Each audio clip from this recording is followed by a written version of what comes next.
नजर डालेंगे आलमी खबरनामे पर। अमरीकी रियासत विस्कॉन्सिन में घर से खातून समेत 5 अफराद की लाशें बरामद।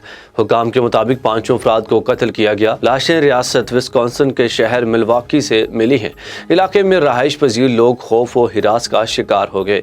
इतला मिलने पर पुलिस की बड़ी तादाद मौका पर पहुंच गई और लाशों को कब्जे में ले लिया। पुलिस के मुताबिक हलाक होने वाले तमाम अफराद बालिग हैं। मरने वालों में 4 मर्द और 1 औरत शामिल है। 5 अफराद को कत्ल किया गया। वाक़या की मज़ीद तहकीकात जारी हैं।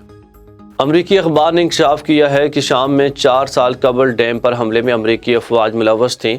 वाशिंगटन ने लाखों अफराद की जिंदगियों को खतरे में डाला था। न्यूयॉर्क टाइम्स के मुताबिक अमरीकी अफवाज ने शाम के शुमाली इलाका जात में ऐसे डैम को तबाह किया जो नो स्ट्राइक लिस्ट में मौजूद था। टास्क फोर्स 9 ने इस वक्त अमरीकी फौज के पास मौजूद सबसे बड़े 2000 पाउंड वजनी बम के जरिए डैम के 5 मंजिला टावर को तबाह किया था। रिपोर्ट में बताया गया कि डैम के बंद टूटता तो लाखों अफराद मुतासर हो सकते थे, हजारों सैलाब में मर सकते थे। पेंटागन ने इस वक्त हमले में मुलव्वस होने की तरदीद की थी।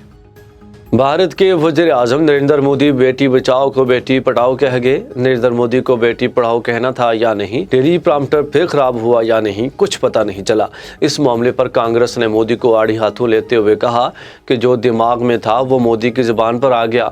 अपोजिशन का कहना है कि दाएं बाजू का इंतहा पसंद मीडिया अब क्यों खामोश है। राहुल गांधी की ज़ुबान ऐसी फिसली होती तो स्टूडियो में पटाखे फूट रहे होते। भारतीय वज़ीर आज़म की ज़ुबान फिसलने के मामले पर सोशल मीडिया पर भी मोदी का मजाक बन गया।